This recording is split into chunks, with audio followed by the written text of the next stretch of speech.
Because yo, what's up, guys? What is going on? Welcome back. Hope y'all are doing well. Germany versus Spain. First of all, I just want to thank the football gods because this was an incredible match, an amazing match. Both teams just played their hearts out. They gave their all. What a great match! Such an amazing match. This was worthy, obviously, of a final, of a semifinal. Everybody played really well. And second of all, congrats to Spain. I didn't want Spain to win, but you got to hand it to them. They came through. Everybody thought this was going to go to penalties. I'm almost happy it didn't go to penalties. I'm pretty satisfied with the way it ended, even though it ended with Spain winning. And that handball, I'm sorry, from Cucurella. I love Cucurella. I think he's one of the most underrated so far players of this tournament. I don't think he gets enough attention. Not that he needs. I think he gets the appropriate attention. Let's go with that. What I'm trying to say is I think he's a great player. But that was a clear handball. I'm sorry. Nowadays, that's a handball. How the F was that not a handball? I don't get that. Any other tournament, like I said before in the other video, that would have been counted as a handball. That was such a handball. I don't care. What's the point of doing this when you're keeping your hands to your side? When there's a center, for instance. What's the point of doing that? What is the point of doing that? So you don't get a penalty, right? So you don't get it doesn't touch your hand. Even though it's just a center. This one was not a center. This was going straight to goal. He got in the way. He interfered. I know it wasn't done on purpose. I get that. I believe you, Cucurella. You didn't do it on purpose. But still, your hand got in the way. That should be a penalty. If that happened to Germany, and I was going for Germany, I would have been sweating bricks. Because I would have said, yeah, that's a penalty. That's clearly a penalty. Anywhere else, we've seen that. We've seen that so many times where it's like, yeah, I'm sorry, it's a penalty. Even though it's not intentional. Because it seemed like they just did away with that rule as long as it doesn't look intentional. So how many times did we see plays where it didn't look intentional, and yet because it's a handball and it's getting in the way of the trajectory towards goal, it's a penalty. It's always going to be a penalty. I'm sorry, but I feel Germany got robbed of that goal.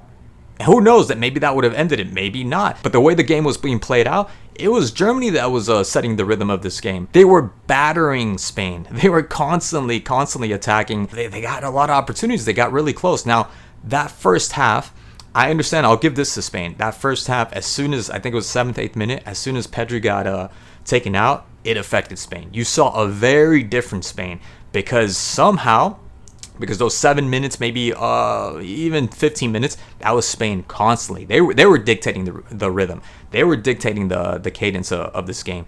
And once again, I said, oh man, we're going to have this kind of game where it's going to be done in the first half. Thankfully, it didn't. It changed everything, the whole dynamic. Olmo isn't Pedri. I love Olmo. I think he's a great player, but he doesn't have that vision. He doesn't have that eye when it comes to the passing, when it comes to finding those spaces. He's a really good player, and he ended up scoring a goal. That was a good substitution, right? Because he ended up scoring the goal. But it's not Pedri, and it changed completely different. Germany dictated this first half. Germany had so many clear chances. I'm not talking about more shots on goal, because that was Spain. That goes to Spain. I'll give Spain that. Spain was shooting from everywhere, right? But Germany, how many times did they have clear chances? Like about 4 or 5 times. And who? Havertz, among others. Havertz, I'm sorry. But if they needed to switch anybody, because they ended up making that switch in the halftime with Sané coming out, it should have been Havertz. Sorry for my dogs barking. I don't know what's going on there. It should have been Havertz all day for Füllkrug, which ended up happening in the end, right? I don't know why that didn't happen. I don't know why in the world did you take out Sané. Sané, although offensively he wasn't doing anything. Yes, he wasn't doing anything. And Wirtz came in. He scored the goal as well, so that was a good substitution. But you lost the marking. You lost the defense. That's one thing that this guy was doing. That's one thing that Sané was providing. And as soon as you took him out, what happened? Spain started that second half, right?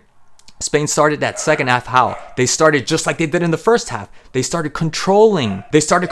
Once again the game, just like they did in the first half. And Spain was dying for that first half to finish because they just couldn't. They couldn't provide anything else. Remember, they were just taking shots from outside. That's it. There was zero penetrating through the box. That only came when Dani Olmo scored the goal. That was the only time that they got inside the box.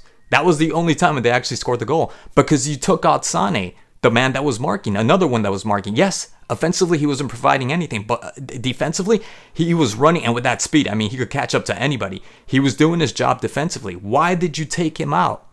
You should have just stuck him there, bring in Wirtz, and take out Havertz, and bring in, Füllkrug. Why did you take out Sané? Yes, Wirtz ended up, making a difference when he came in. He didn't make that big a difference besides the goal, but yeah, he made a difference. But you should never have taken out Sane.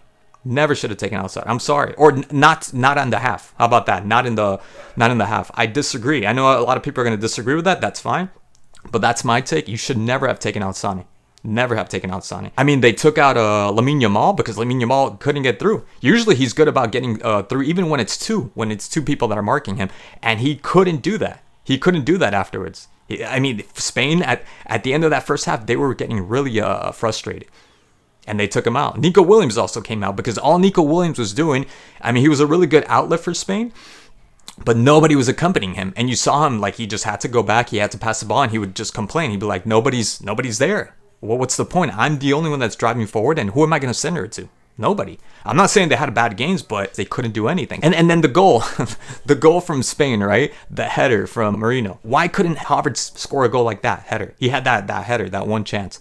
And then the other one from Rudiger. I don't know, again, that connection with him and Rudiger, right?